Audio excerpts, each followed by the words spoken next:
አራተኛ ዓመት የሥራ ዘመን ሶስተኛ መደበኛ ጉባኤውን ያካሄደው የአዲስ አበባ ከተማ ምክር ቤት ህብረተሰቡ የሚያነሳቸውን ጥያቄዎች ለመመለስ የአዲስ አበባ ከተማ አስተዳደር በተለይ ባለፉት 9 ወራት ባከናወናቸው ተግባራት ዙሪያ ተወያይቷል። ከተማ አስተዳደሩ በተለይ ነዋሪውን መልካም አስተዳደር ጥያቄ ለመፍታትና የአገልግሎት አሰጣጥን ለማዘመን ባከናወናቸው ተግባራትና በቀጣይ በያዛቸው እቅዶች ዙሪያ ከምክር ቤት አባላቱ አስተያየትና ጥያቄ ቀርቧል። ማስተዳደሩ አገልግሎትን ለማሳለጥ ለማሳመር ከታች ህዝብና መንግስት የሚገናኝበትን ወረዳዎችን ተቋማትን ለማሳመር ውብ ለማድረግ ለማህበረሰቡ ምቹ እንዲሆን እየተደረገ ያለውን ጥረት እኛ በቅርበት ህዝባችንን በቅርበት የገለጸበት ጉዳይ ስለሆነ ይሄን ላመሰግን እወዳለሁ።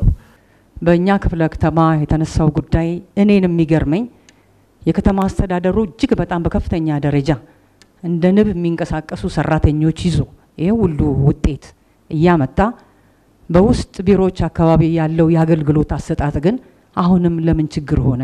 ከአገልግሎት አሰጣጡ ጋር በሌሎች ክፍለ ከተማም ሲነሳ እንደነበረው አሁንም ያልተሻገር ነው ለውጦች ቢኖሩም አንዳንድ ጽፈት ቤቶች ላይ ከሰው ንክኪን ነፃ የሆኑ አገልግሎቶች በኦንላይን እየተሰጡ ቢሆንም ሌሎች ሪፎርሞችም እየተደረጉ ቢሆንም ለውጦች ቢኖሩም አሁንም አገልግሎት አሰጣጡን ሙሉ ለሙሉ እርካታ ከማረጋገጥ አንፃር የተወሰኑ ውስንነቶች ስላሉ በፌደራል ደረጃ የመስቦብ የአንድ ማዕከል አገልግሎት እየተስተዋወቀ ይገኛል። ያንን የመስቦብ የአንድ ማዕከል አገልግሎት ወደ ከተማችን በማምጣት በአንድ አካባቢ ሊቀናጁ የሚችሉ ተግባራትን ወደ አንድ ከመሰብሰብ አንፃር የከተማ አስተዳደሩ በቀጣይ ምን ለመስራት ያስባል የሚሉ ከምክር ቤት አባላት ለተነሱ ጥያቄዎች ማብራሪያ የሰጡት የአዲስ አበባ ከተማ አስተዳደር ከንቲባ ወይዘሮ አዳነች አቤቤ ከአገልግሎት አሰጣጥ ጋር በተገናኘ ከህብረተሰቡ የሚነሱ ጥያቄዎችን ለመመለስ በቴክኖሎጂ የተደገፈ አሰራሮችን በስፋት ተግባራዊ ያደረግን ነው ያሉ ሲሆን የአንድ ማዕከል አገልግሎት ለመስጠት የሚያስችል ዘመናዊ ማዕከል እየተገነባ ነው፣ በቅርቡ ወደ ስራ ይገባልም ብለዋል።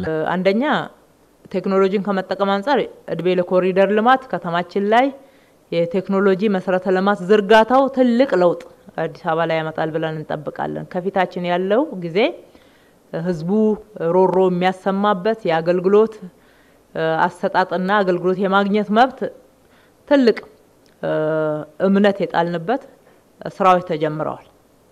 በአንድ ጊዜ አይለወጥም፣ ጊዜ ይጠይቃል። ነገር ግን ደግሞ የተጀመሩ ስራዎች በጣም ተስፋ ሰጪዎች ናቸው። አገልግሎታችን እንዲሳለጡ እንዲናበቡ ወደ አንድ ማዕከል እንዲመጡ እንዲሁ አይቻልም። ያንን ለማድረግ መናበብ አለባቸው። አንዱ አገልግሎት ከሌላ አገልግሎት ጋር መናበብ አለበት። ኢንተርፌሲንግ መጠበቅ መቻል ይገባዋል። አሁን የአንድ ማዕከል እየገነባን ያለ ነው። ከፌደራል መስሪያ ቤት ወይም ደግሞ እንደ ሀገር ከተመረቀው ቀጥሎ የአዲስ አበባን ጠብቁ። አዲስ አበባ በፍጥነት እናደርሳለን። ከዚያ ባለፈ ለአገልግሎት አሰጣጡ ማነቆ የሆነውን የመልካም አስተዳደር ችግር ለመቅረፍ ጠንካራ የቁጥጥር ስራ በመስራት እርምጃ የተወሰደ መሆኑን ያነሱት ከንቲባ አዳነች አቤቤ ባለፉት 9 ወራት ብቻ ከ1700 በላይ ሰራተኞች ላይ የቅጣት እርምጃ መወሰዱንም ተናግረዋል። 90 የሚሆኑ ከወረዳ ጀምሮ እስከ ማዕከል ድረስ ያሉ ኃላፊዎችን ቀጥተናል። ከኃላፊነት አንስተናል። የተለያዩ ቅጣቶችን ቀጥተናል። በዚህ 9 ወር ውስጥ ወደ 1726 የሚሆኑ ሰራተኞችን የተለያዩ የቅጣት አይነት ቀጥተናል። አገልግሎትን ሲያዛቡ ጉቦ ሲቀበሉ በተለይ ገቢዎች ላይ መሬት፣ አሽከርካሪ፣ ትራንስፖርት፣ እሳት አደጋ፣ ቄራዎች፣ ፓርኮች ኮርፖሬሽን የመሳሰሉት ድርጅቶች ላይ እርምጃ ተወስዷል ማለት ነው። ትራንስፖርት፣ የከተማ አውቶቡስ ቅድም የጠቀስኳቸው ላይ በህዝብ ትራንስፖርት አገልግሎት ላይ አሁንም እጥረቶችና እንግልቶች አሉ የሚለው ጥያቄም ከምክር ቤት አባላት ለከንቲባዋ ከቀረቡት ጥያቄዎች ውስጥ ነው። የብዙሃን ትራንስፖርትን በተመለከተ ነው። በዘርፉ የታየው መሻሻል በከፍተኛ ደረጃ የሚያስደንቅ ደስ የሚል መሆኑ ተገልጿል። ነገር ግን አገልግሎት አሰጣጡ በጉለሌ ክፍለ ከተማ የተወሰኑ አካባቢዎች ላይ ክፍተት ይታያል። አገልግሎት የመቋረጥ ሁኔታ አለ።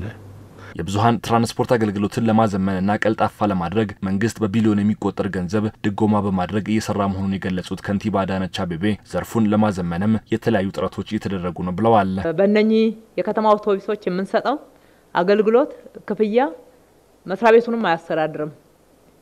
ወደ 3 ቢሊዮን እና ከዛ በላይ ድጎማ እያቀረብን ነው። ህዝባችን እያገለገልን ያለ ነው። ተጨማሪ አውቶቡሶች ያስገብተናል። አሁን ደግሞ ሁሉ ጊዜ በዚህ መልክ ከመንሄድ ብለን እግረ መንገድ መረጃ ለመስጠት በመንግስትና የግል አጋርነት የቱር ኦፕሬተር ልክ ሌሎች ሀገሮች ላይ እንዳየ ነው አዲስ አንድ ፕራይቬት ቱር ኦፕሬተር አግሪመንት ገብተን ስራውን ሰጥተናል። ኤሌክትሪክ ባሶቹም በዛ በኩል እንዲመሩ እና አገልግሎት እንዲሰጡ የማድረግ ስራ የሰራ ነው። ከተማ አስተዳደሩ የሚፈለገው የተገልጋይ እርካታ እስኪመጣ ድረስ አገልግሎት አሰጣጥን ለማዘመን በቀጣይነት ጠንካራ ስራ እንደሚሰራም ተመላክቷል።